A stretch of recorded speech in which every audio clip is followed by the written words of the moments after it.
Hola a todos, mi nombre es Eva Barca y empezamos aquí esta última charla que vamos a hacer juntos, y aquí lo que vamos a hacer hoy es hablar de enfermedades del cristalino. El cristalino, que tenéis a la izquierda un dibujo, es una estructura un poco especial y creo que para entenderla ayuda mucho a hacernos la idea de lo que pasa en un anillo de un árbol. Como tenéis a la derecha, el anillo del árbol son fibras circulares que van yendo una detrás de otra conforme pasan los años y el árbol va creciendo hacia afuera. Pues el cristalino tiene esa disposición y va avanzando con los años de esa misma manera con fibras circulares, pero no crece, con lo que las fibras solo les queda otra cosa más que condensarse en el centro, y por eso tenemos cambios con la edad que vamos a ver. En esta charla vamos a ver tres cosas. Vamos a ver la esclerosis de cristalino, que básicamente es lo que ocurre por un envejecimiento normal, lo que acabamos de ver. Vamos a ver cataratas y por último revisaremos luxación de cristalino, principalmente cómo identificarlo. El cristalino, la anatomía, recordar ese corte del tronco de un árbol. Pues tenemos distintas partes. Cristalino es como un caramelo dentro de un plástico. Ese plástico son las cápsulas. Cápsula anterior, que tenéis aquí en más grande, y la cápsula posterior. Como veis, la cápsula anterior tiene estas células epiteliales. Sin embargo, en la cápsula posterior esas células epiteliales no existen. Y luego en el interior de ese plástico, pues de interior de esa cápsula tenemos el tejido, el cristalino, y ese lo dividimos en el núcleo, que es el tejido con el embrionario, con el que nacemos, y luego el córtex, que son esas fibras que nacen aquí y que son esas fibras que nacen de un lado como una U del ecuador del cristalino, que se van a unir con la fibra del otro lado en la otra U y se van a unir en un sitio determinado. Y así es como el córtex va creciendo, va creciendo, va creciendo, pero recordad, el cristalino no crece. Entonces esas fibras se van a quedar condensadas con el tiempo dentro de esa cápsula anterior, que es como ese plástico que tiene la estructura. La transparencia del cristalino, ¿por qué se da? Pues se da por la hidratación que tienen esas fibras. Aquí de nuevo tenéis la cápsula anterior, cápsula posterior sin epitelio, y estas son las fibras que vienen de un lado y de otro, esas U's. Entonces la transparencia viene de la hidratación específica y de la organización en lamelas. Las proteínas que hay en el cristalino son específicas, son solubles y son principalmente alfa y beta cristalinas, esa es la proteína. Y el metabolismo de glucosa, porque es un tejido que, ya lo veis, está constantemente fabricando fibras y es metabólicamente muy activo. Por tanto necesita glucosa, y el metabolismo de la glucosa se hace por vía anaerobia. Entonces ese córtex que se va formando conforme esas fibras se van construyendo nuevas, pues lo hemos dicho, es una U que viene de un lado, una U que viene del otro lado y se juntan en un punto. Si todas esas fibras de un lado y de otro se formaran al mismo nivel, pues acabaremos teniendo una opacidad, y la función del cristalino es ser transparente porque su función es enfocar la luz perfectamente sobre la retina. Ese enfoque se hace por la córnea y parte del cristalino y se enfoca perfectamente sobre la retina. Así que cuando se unen esas fibras para evitar esa catarata que se formaría si todas lo hicieran en el mismo punto, pues están las líneas de sutura, que es esta Y anterior y posterior, en la que las fibras se van uniendo unas a otras, pero de forma progresiva, para evitar esa formación de catarata. La función del cristalino es enfocar sobre la retina. Y cuando enfocan en la retina hay un mecanismo que se llama de acomodación. El mecanismo de acomodación es el que nos permite ver con definición estas estructuras, o sea, estas letras, perdón. Con la edad, como el cristalino se hace más denso porque hay más fibras y tenemos esclerosis, pues por eso los humanos perdemos la capacidad de enfocar perfectamente, y por eso es el típico movimiento que hace la gente por encima de los 40 o los 50 años. Entonces, ¿cómo se hace el mecanismo de acomodación? Pues tenemos que volver a la anatomía que ya revisamos cuando hablamos de glaucoma. Aquí tenéis el cuerpo ciliar, donde se produce el humor acuoso, y en la base está el músculo ciliar.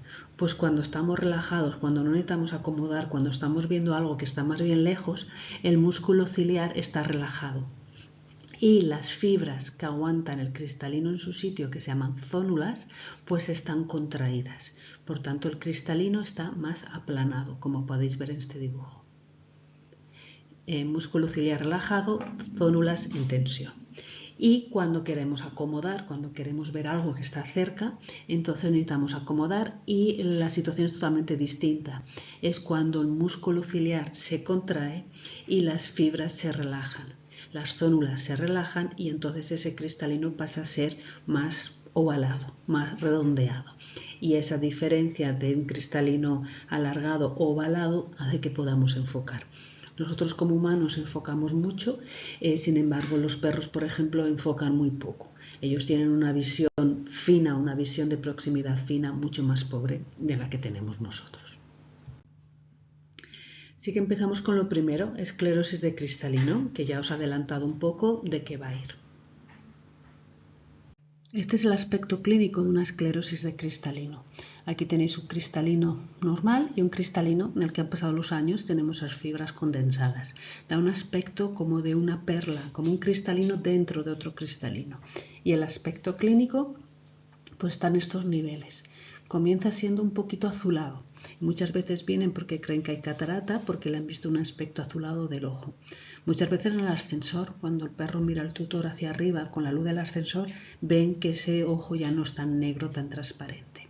Y el cristalino, la esclerosis de cristalino es ese aspecto, una perla, un cristalino dentro de otro cristalino. Afecta claramente el núcleo, como aquí en este gato o como aquí en este perro. Pero esto no es una catarata, es un cambio asociado a la edad. Aquí tenemos las tres situaciones clínicas. A la izquierda, una esclerosis, un cristalino, totalmente normal. Un animal joven, una pupila negra. Las fibras aún no se han empezado a condensar. En medio tenemos la esclerosis nuclear, un animal que han pasado los años, empieza a condensar, da ese aspecto de perla dentro del cristalino. Pero muy importante, podemos ver y recibir completamente el reflejo tapetal. Y a la derecha una catarata, que hay distintos estadios, esta es madura y nos tenemos que dar cuenta que no somos capaces de recibir el reflejo tapetal. Esto es muy importante porque en la clínica queremos diferenciar una esclerosis nuclear de una catarata. ¿Cómo podemos diferenciarlo? No es complicado. Podemos usar el oftalmoscopio directo. Muchas clínicas están. Entonces voy a parar aquí un momento. El oftalmoscopio directo, si lo tenéis en la clínica, se puede usar, se puede hacer oftalmoscopia directa a distancia y eso nos va a permitir diferenciar una esclerosis de cristalino de una catarata, que es lo que vamos a revisar ahora, o podemos hacer oftalmoscopia directa a proximidad, que es cuando nos metemos dentro porque queremos evaluar el nervio óptico. Con un oftalmoscopio directo para mirar el fondo del ojo vamos a poder ver el nervio óptico poco más, se nos va a quedar muy corto para evaluar más superficie del fondo ocular, pero el oftalmoscopio directo a distancia para ver si hay una esclerosis de cristalino o hay una opacidad en la córnea, por ejemplo, es un instrumento muy eficaz y muy fácil de usar. ¿Cómo lo usamos? Pues dilatación pupilar. Luego el instrumento, ya sabéis que hay números que son las dioptrías, pues lo ponemos a 0 y lo ponemos a la altura de nuestro ojo. Distancia, oftalmoscopía es a distancia esta, y lo hacemos como unos 40 centímetros, más o menos es como nuestro brazo relajado, y buscamos la refracción en la coloración de la zona tapetal. Si hay una esclerosis de cristalino, vamos a ver esa zona opalescente, pero que nos va a permitir recibir toda la coloración tapetal. Mientras que si tenemos una catarata, como es este caso, ya es una opacidad y nos va a dificultar de alguna manera ver esa coloración. Obviamente, dependiendo del grado de la catarata, nos lo va a dificultar más o menos. Ahora os voy a enseñar más ejemplos. Aquí tenemos más ejemplos. Tenemos la esclerosis de cristalino, que no me dificulta para nada detectar la coloración, una catarata esclerosis de cristalino, cambios de pigmentación en la córnea y catarata incipiente, que son esas opacidades más densas, catarata inmadura con vacuolas ya más denso, una catarata madura, una catarata madura, una catarata madura. Estas ya no nos dejan ver en absoluto la coloración tapetal. Y aquí, muy importante, que vemos las líneas del cristalino, que es la Y. Y luego veremos por qué es tan importante reconocer esas líneas de cristalino, porque esos son cataratas muy graves, cataratas que hay que operar de forma urgente, ¿vale? Cuando veamos esas líneas del cristalino. Así que ya pasamos al segundo punto, las cataratas. Las cataratas es cualquier opacidad dentro del cristalino. Básicamente ya se han alterado esa disposición normal de las fibras del cristalino y ya esas proteínas no son tan solubles. Por tanto, afectan a enfocar perfectamente sobre el cristalino porque no permiten el paso de la luz. Hay distintas clasificaciones. Está la edad, hay cataratas que son juveniles, cataratas que son seniles, hay localización, si es el núcleo, si es el ecuador, si es córtex anterior, córtex posterior, estadio, incipiente, inmadura, madura e hipermadura, que hemos visto algún ejemplo de alguno de estos grados, y la etiología, por ejemplo, una diabética. Pero la causa más frecuente en perros es la hereditaria, eso no hay ninguna duda. Ahora vamos a ver sobre todo el estadio, porque el estadio es muy importante poder reconocerlo. De estadios hay 4, vamos a verlos con un poco más de información. Incipiente, cuando esa catarata afecta menos de un 10 o un 15% de todo el cristalino. Inmadura, cuando es más de un 10 pero no llega a ser un 100. Madura, cuando es el 100%. Y hipermadura, cuando ya es tan crónica que ahí aparecen calcificaciones o pliegues en la cápsula anterior. ¿Qué querría decir? Que es importante que si detectamos una catarata en consulta, aconsejemos que se evalúe en oftalmología, porque si no podemos llegar tarde a operar y eso sí que es algo que molesta mucho a los tutores, haber perdido la posibilidad de operar por no haberlo podido ver antes. Con las cataratas avanzan en el tiempo, es lo que hacen, y van pasando de un estadio a otro.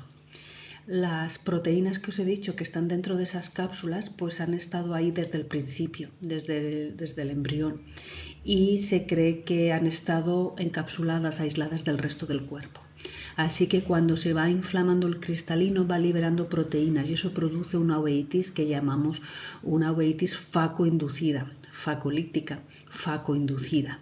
Y esas uveitis con el tiempo van inflamando el ojo de forma crónica y acaban produciendo glaucoma y también pueden producir desprendimiento de retina.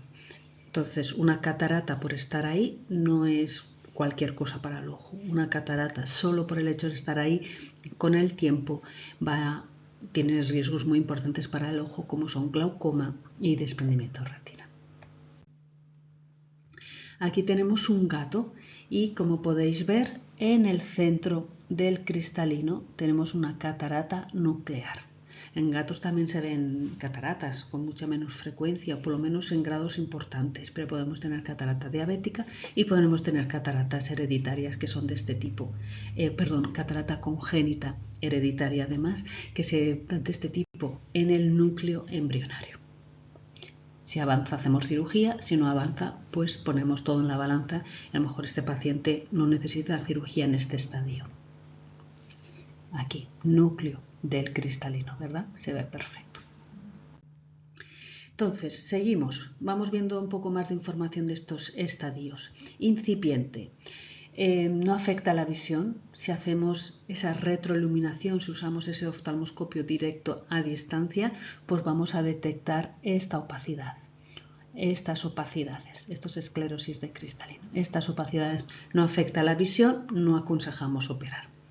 Inmadura es más de un 10, un 15%, pero no llega a ser un 100%. Por tanto, si buscamos el reflejo tapetal, vamos a poder detectarlo y puede afectar a la visión dependiendo del grado y sobre todo puede estar empezando a producir esa uveitis asociada al cristalino, esa uveitis facoinducida. Entonces, dependiendo del grado, vamos a empezar a tratar con antiinflamatorios. Y la madura, donde el 100% del cristalino está afectado. Esto es una catarata completa. Obviamente afecta la visión. No lo detectamos porque no hay nada de retroiluminación de la coloración del tapetum y hay un riesgo ya muy alto de uveitis inducida por el cristalino. Cuando valoramos el cristalino, dilatamos la pupila para intentar ver al máximo. Ese es el aspecto de ese ojo pre-tropicamida. Recordar que esa es la molécula que usamos para diagnóstico, la tropicamida. Para tratamiento usamos otras opciones como el ciclopentolato.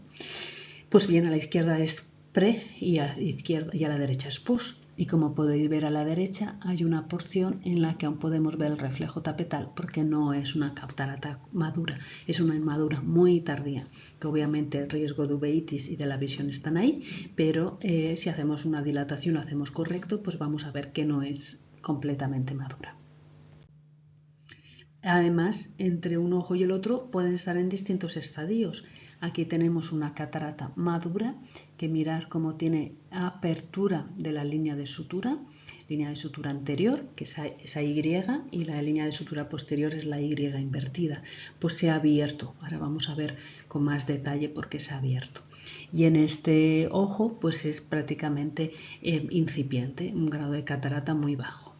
Vamos a aconsejar cirugía en el ojo que no ve, pero no le vamos a aconsejar cirugía en el ojo que es visual con una catarata incipiente, simplemente por el hecho de que le vamos a hacer pasar por una cirugía al mismo tiempo hagamos los dos. No, porque hay riesgos y hay que valorar siempre riesgos-beneficios.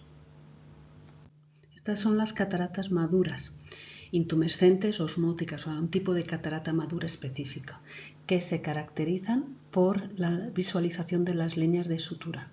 Y cuando la vemos de lado, si este es el perfil de un cristalino normal, pues pasa a ser un cristalino enorme.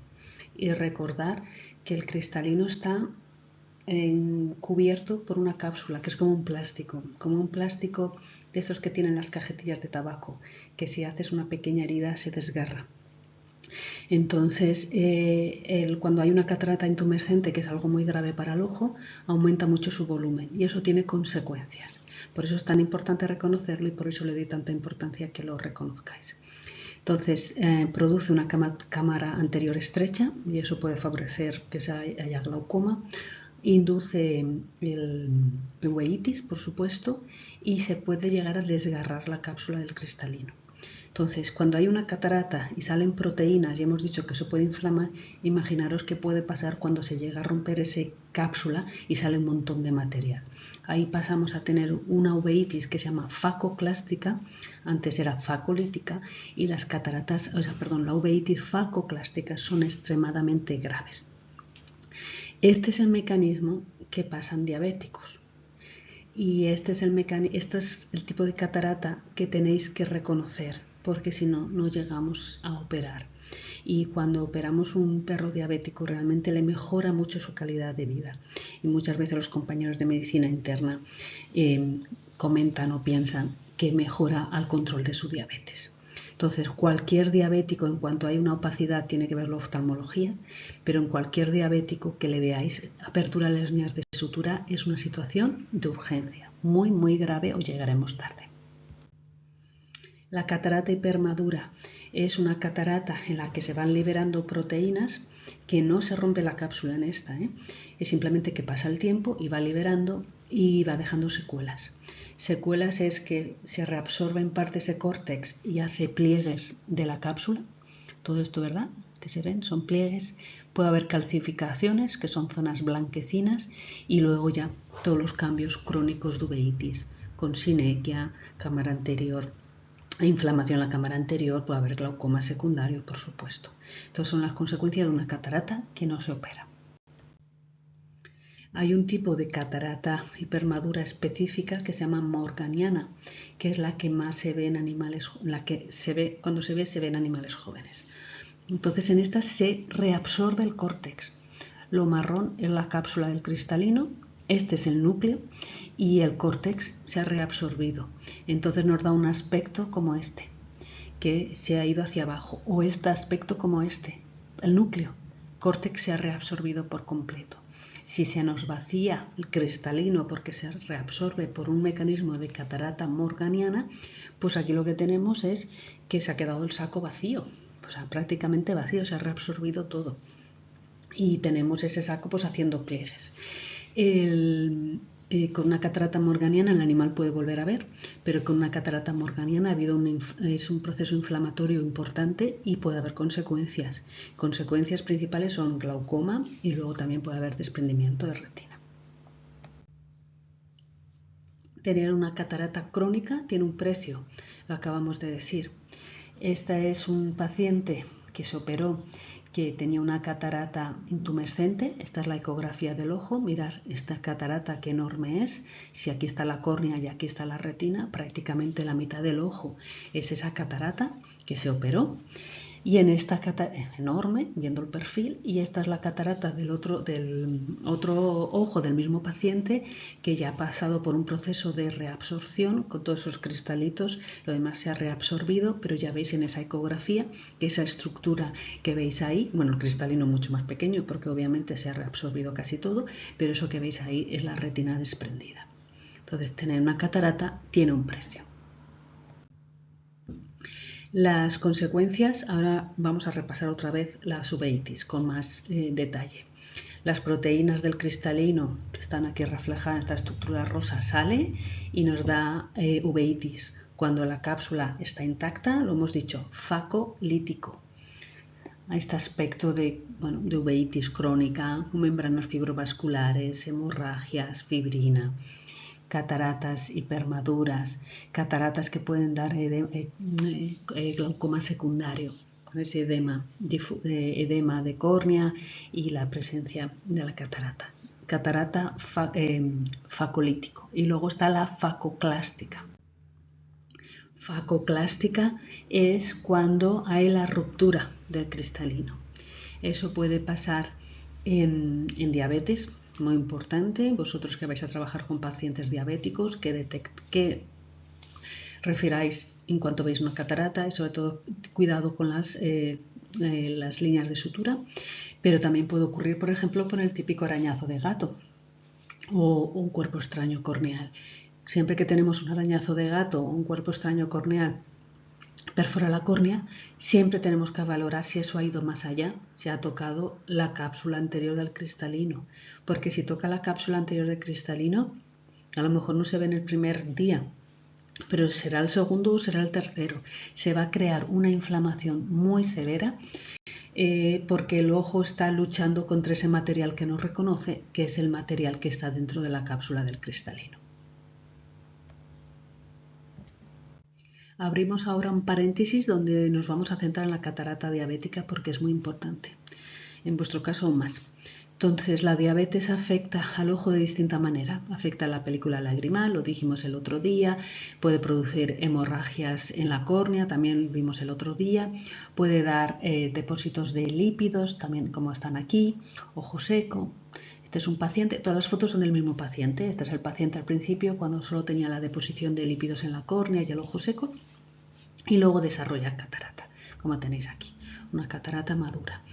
El desarrollo de catarata en animales diabéticos en perros es muy frecuente. Hay estudios ya antiguos, pero hay un estudio que demuestra que a los 6 meses después del diagnóstico ya el 50% tenían cataratas y que eso subía un 80% a los 16 meses del diagnóstico. En gatos es mucho menos frecuente, pero también ocurre. Y en cuanto ocurre, por lo que planteamos cirugía, porque el pronóstico es bastante bueno si se hacen las cosas bien y si hay una buena comunicación desde el principio. La catarata diabética, el primer signo que podemos detectar son la presencia de vacuolas, que las vamos a detectar si se produce midriasis y si hacemos una buena retroiluminación por el reflejo, ¿no? El contraste con el reflejo tapetal.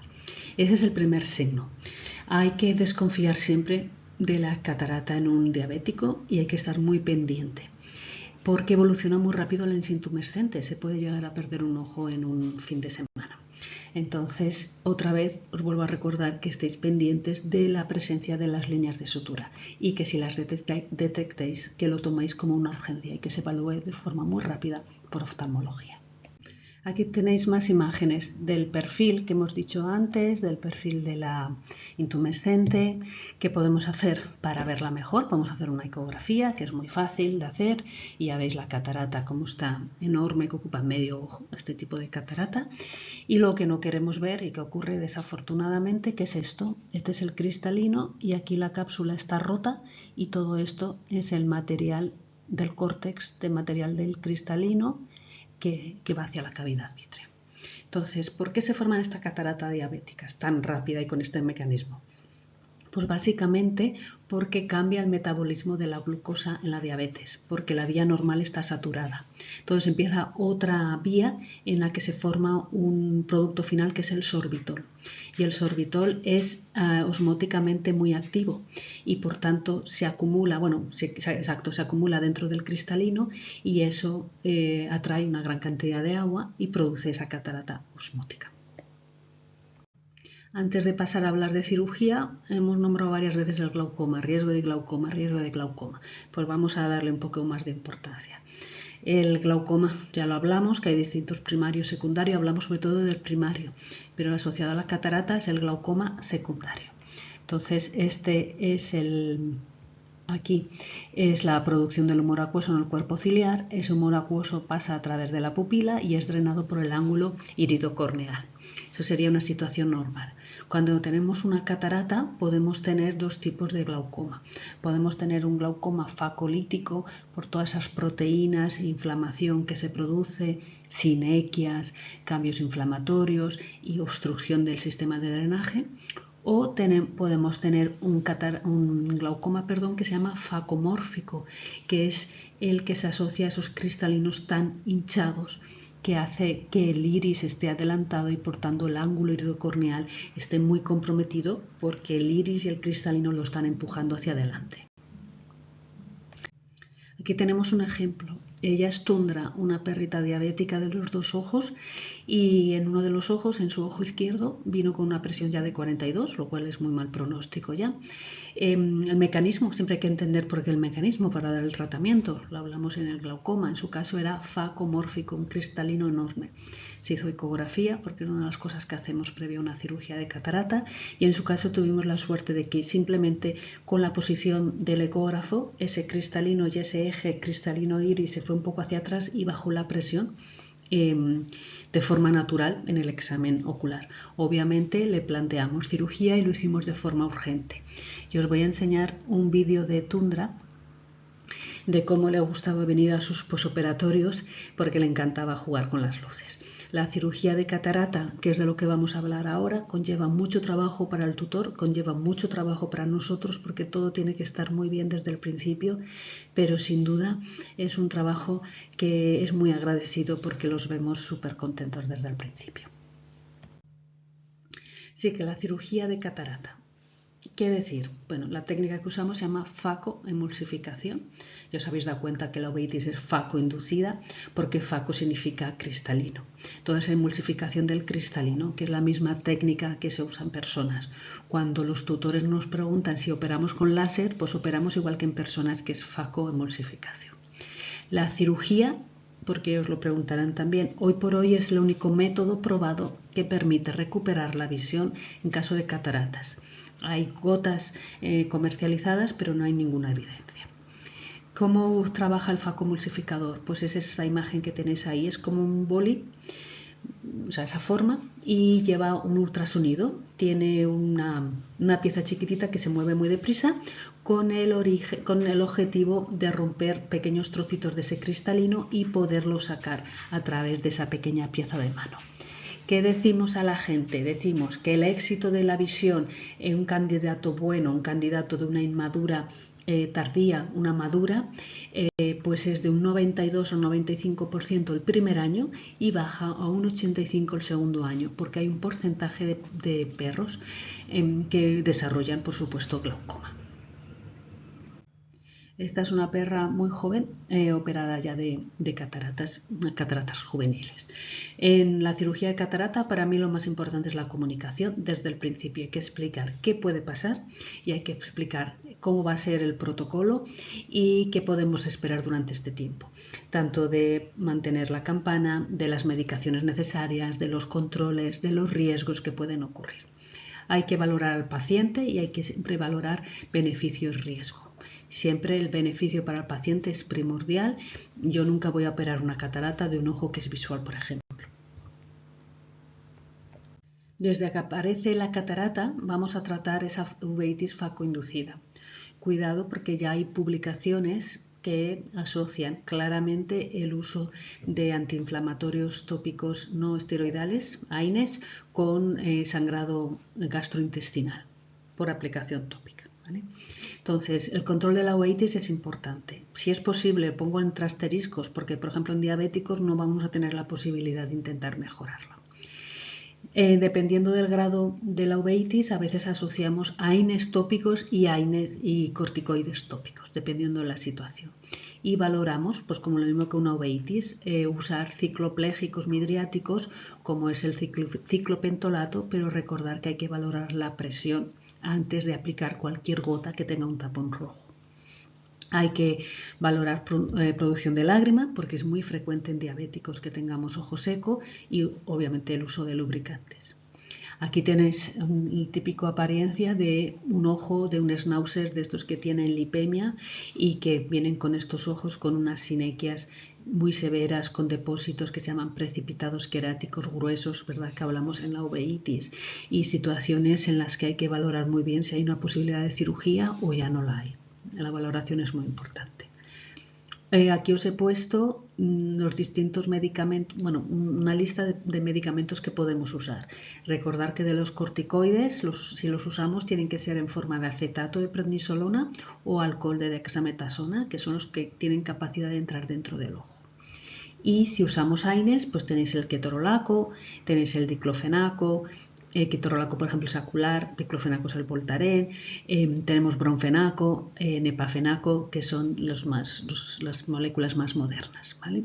Siempre tenemos en cuenta la frecuencia que pueden aplicar, también el tema económico, porque hay algunos que son más baratos que otros, y también la severidad de la uveitis. Valoramos realmente todo, porque el mejor medicamento es el que se puede aplicar, y ahí nos tenemos que adaptar a la situación del tutor y a la situación a distintos niveles. Previo evaluamos que realmente sea un buen candidato, y aquí os he enseñado estas imágenes antes, este perrito con la catarata intumescente, y estos son los electros que podemos hacer, y aquí el mismo perro del ojo izquierdo en el que ya no aconsejamos cirugía de catarata porque se ha llegado a desprender la retina. Que sepáis que hay opciones de hacer cirugía vitreoretiniana, pero que también hay que valorar cuánto tiempo se ha estado desprendida y distintas situaciones, ¿vale? Pero que se puede hacer. Entonces, ¿qué hacemos previo a una cirugía? Hacemos el electroretinograma, que es una respuesta eléctrica de la retina. Es decir, estimulamos luz y vemos si hay una respuesta positiva, que son esas ondas, y lo hacemos en distintas intensidades de luz, que eso es lo que nos permite diferenciar o separar distintas células de la retina.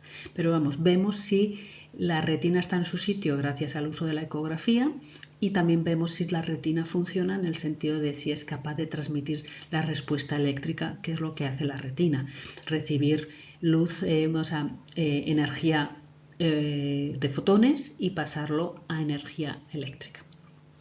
Podemos hacer una VM, que es una ecografía de alta resolución, con la que podemos evaluar el ángulo iridocorneal. O sea, en lugar de ver esta parte del ojo, veríamos esta parte del ojo, y hacemos siempre gonioscopia. La gonioscopia es lo que hacemos en un caso de glaucoma, y lo que nos va a decir si es un glaucoma primario, porque hay un ángulo mal hecho desde el principio, y en este caso, pues saber si el ángulo no es perfectamente abierto, pues nos permite ya compartir que a lo mejor los riesgos de glaucoma son más altos. Ya habéis visto que en esta charla, que es de catarata, hemos hablado mucho de glaucoma, porque es lo peor que nos puede ocurrir y es algo que puede ocurrir. El cuidados pre y post, lo que hemos hecho en la comunicación, esta está sin operar y aquí ya está operado, está la pequeña incisión en la córnea y este brillo de aquí es la lente intraocular. Prequirúrgica, hay que explicar que vamos a tener controles, que vamos a necesitar medicaciones por meses y puede ser que necesite algo para toda la vida, y vamos a explicar las complicaciones, las explicamos antes. Hay un doctor brasileño que una vez dijo que lo que se explica antes son explicaciones, lo que se explica después que ha ocurrido son justificaciones, nos vamos justificando. Es importante explicar desde el principio. Las complicaciones que se las escribimos en el informe. Uveitis, que solo por haber una catarata ya vamos a tener uveitis, pero al abrir el ojo aún va a ser más importante. Eso hace que haya que medicar pre-cirugía y post-cirugía. Glaucoma, el riesgo de glaucoma basado en la literatura es de un 10%, pero puede ser de un 30% en determinadas razas y sobre todo cataratas hipermaduras.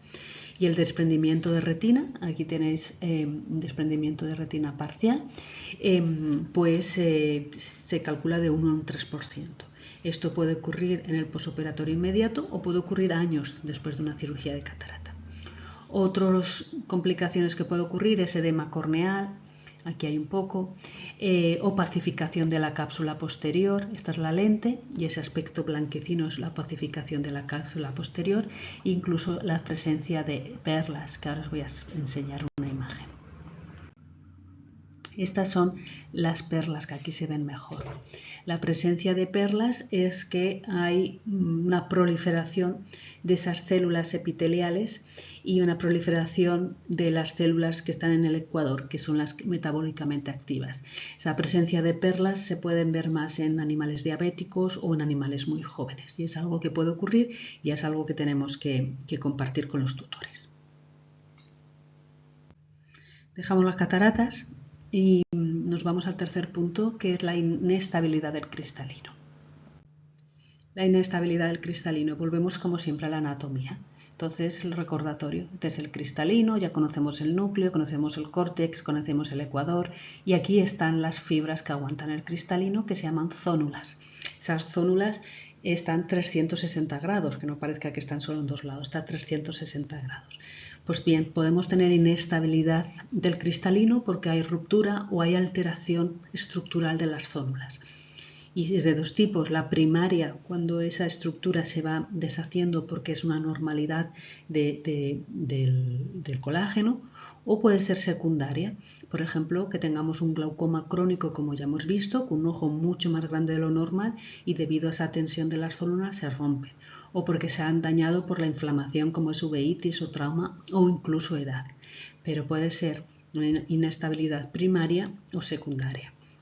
La primaria, por ejemplo, nos va a ayudar, y lo vamos a ver ahora, para decir esto es una inestabilidad primaria, las razas, porque hay razas que están predispuestas a ella, y también la exploración del otro ojo, porque podemos tener cambios muy sutiles y es muy importante que evaluemos el segundo ojo y es muy importante que aconsejemos que se haga un examen completo, porque una inestabilidad del cristalino no solo puede dar lugar a ceguera, que ya es bastante grave, sino además de ciego, un ojo doloroso. Primaria, terriers. Si recordáis esa palabra, ya tenéis muchísimas razas.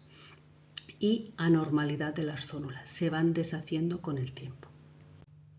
Todas estas razas, pero si de todas estas recordar terriers, pues ya veis que tenéis un montón.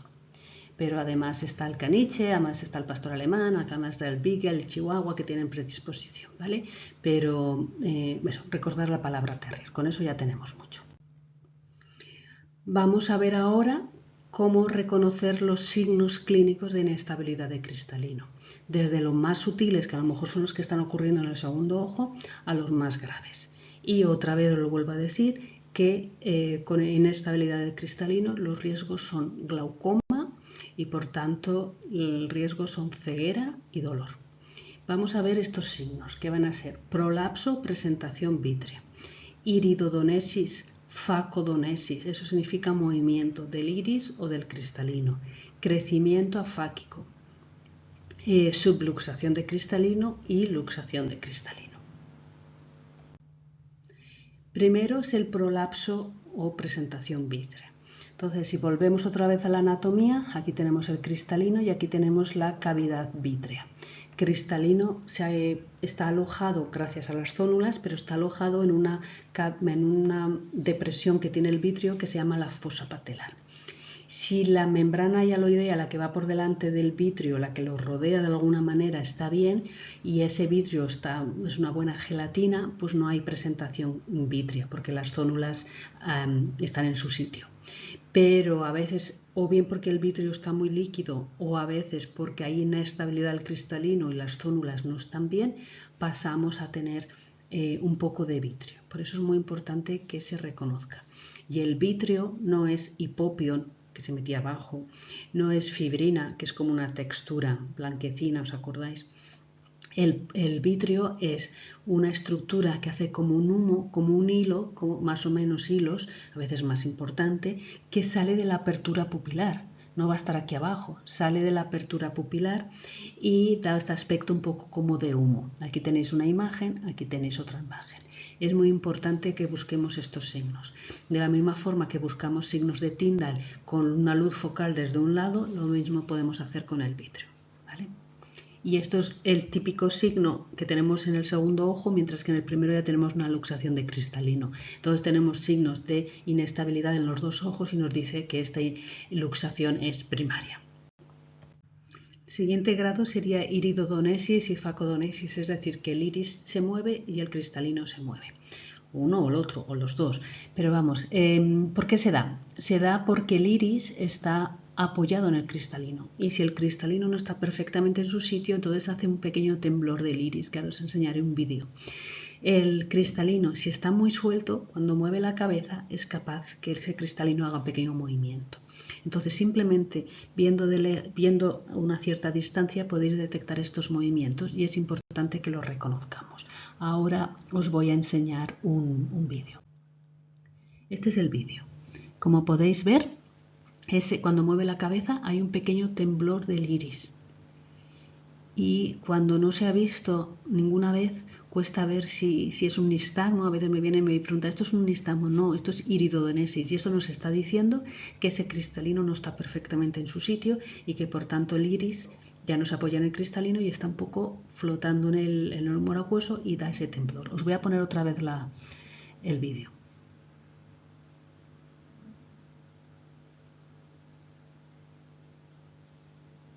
¿Vale? Es importante que lo reconozcamos.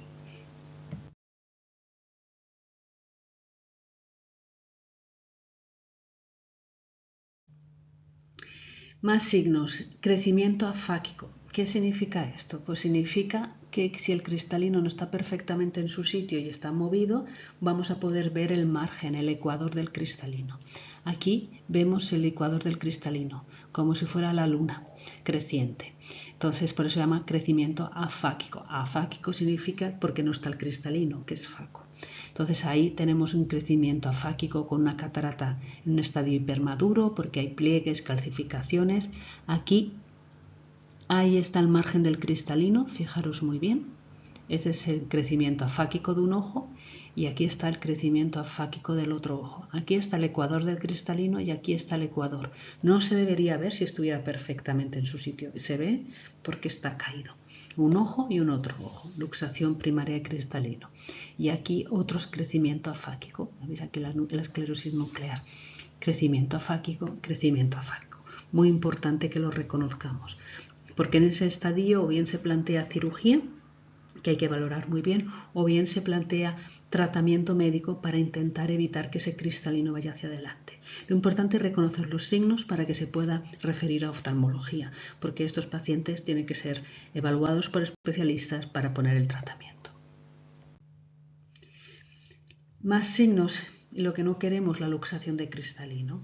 Luxación de cristalino, ¿cómo la vemos? Pues una estructura que es el cristalino delante del iris. Si no ves el iris es porque puede haber una luxación de cristalino. Si no lo sabes porque hay muchísimo edema de córnea, haz una ecografía ocular, que es muy fácil. Entonces aquí tenemos luxación de cristalino, una catarata hipermadura que está luxada, no vemos el iris que está detrás. Aquí un cristalino que no tiene catarata, igual que este, pero vemos perfectamente el cristalino, esa perla enorme delante del iris, hay una luxación anterior y aquí más fácil de reconocer que es una luxación anterior con una catarata hipermadura. La luxación anterior de cristalino, debido a que el cristalino con todo su volumen va a la cámara anterior y obstruye el drenaje, produce presiones muy altas, produce muchísimo dolor y produce una ceguera que puede ser irreversible si no se trabaja rápido. Por eso, como siempre, es importante reconocer los signos. Más imágenes. Esta os la acabo de enseñar. Esta más difícil porque hay más edema, pero si os fijáis bien aquí se ve perfectamente el ecuador del cristalino. Aquí una catarata, muy difícil de ver, pero si veis aquí el iris está detrás. Y aquí lo mismo, cristalino que no tiene nada de catarata, pero está por delante del cristalino que está detrás. Entonces, cada luxación de cristalino tiene una apariencia a lo mejor un poco distinta, pero si sabemos lo que es y sabemos que si nos está dificultando la visualización del iris y si tenemos dudas hacemos una ecografía, vamos, que nuestro objetivo ante un ojo doloroso azul con presiones altas es, lo dijimos en la del glaucoma, ver si es un glaucoma primario o secundario. Y una de las 3 palabras que os dije, que era uveitis, cristalino y tumor, pues hay que descartarlo. Y si tenéis dudas, pues hacéis una ecografía. Solo un poco para que sepáis cuál es la situación. Si tenemos un cristalino inestable, pero que aún está en la fosa patelar, es decir, detrás del iris, hay 2 opciones. O hacemos la extracción de la lente, que la cirugía valorando todo muy bien, o hacemos tratamiento médico y vamos a usar moléculas que cierran la pupila para mantener el cristalino detrás del iris. El objetivo de esa medicación es prevenir la luxación anterior y las moléculas que usamos son los análogos de las prostaglandinas, como el latanoprost, que es la molécula que ya usamos en glaucoma. ¿Veis? Lo que vamos hablando en una charla lo vamos reusando en otras y todo empieza a tener un poco más de sentido cómo actúa la molécula que produce miosis, que ya sabemos por estos receptores FP, pues en este caso lo usamos para prevenir la luxación anterior. Sin embargo, lo dijimos en la charla de glaucoma, si lo que tenemos es una luxación anterior de cristalino, no vamos a usar latanoprost porque van a producir miosis y nos va a atrapar ese cristalino que ya está en la cámara anterior. Así que si tenéis dudas, tiene la presión alta, siempre hay que mirar si es glaucoma primario o secundario hasta que se demuestre lo contrario, es primario, que es el más frecuente, pero es que es muy fácil descartar una luxación de cristalino. O se ve o haces ecografía. Pero si hay una luxación anterior, no se usa el latanoprost. El latanoprost, análogos de las prostaglandinas, los usamos para prevenir la luxación anterior. Muy importante. Y cuando tenemos el cristalino luxado en la cámara anterior, más fotos aquí, ¿veis? Cristalino delante del iris, cristalino, cristalino, pues es una urgencia y tenemos opciones, que esto lo tienen que valorar en oftalmología, o hacemos la cirugía con la extracción intracapsular del cristalino, que ya no es una facoemulsificación, sino que tenemos que abrir la periferia de la córnea y extraer el cristalino, o hacemos otra cosa que está descrita, que es una reducción transcorneal, que es empujar ese cristalino. En determinados pacientes y circunstancias puede funcionar, en otros no, en los que empujamos el cristalino atrás del iris y solucionamos ese glaucoma en ese momento. Cualquier paciente que tiene inestabilidad del cristalino, tenga el cristalino donde lo tenga, son pacientes que incluso por vía genética tienen tendencia a tener glaucoma. ¿Vale? Entonces el glaucoma, siempre que vemos un paciente con una inestabilidad de cristalino, sea el grado que sea, ya sea por genética, ya sea por mecanismos, tiene una mochila de riesgo de glaucoma para siempre. Vale, pues aquí acabamos. Hemos visto esclerosis de cristalino, cataratas y luxación de cristalino. Lo más importante para llevarnos a casa es reconocer la esclerosis, que es muy fácil. Uveitis asociada a catarata, que es muy frecuente. En cuando tenemos una catarata tenemos un problema y podemos pagarlo de forma de dolor y ceguera. Y ya habéis visto que hemos hablado muchísimo de glaucoma, pensar en el glaucoma secundario asociado a inestabilidad del cristalino y asociado a la presencia de cataratas. Y yo ahora sí que ya me despido de vosotros. Esta es la última charla en la que voy a colaborar en este posgrado y os deseo muchísima suerte y que os vaya a todos muy bien. Gracias.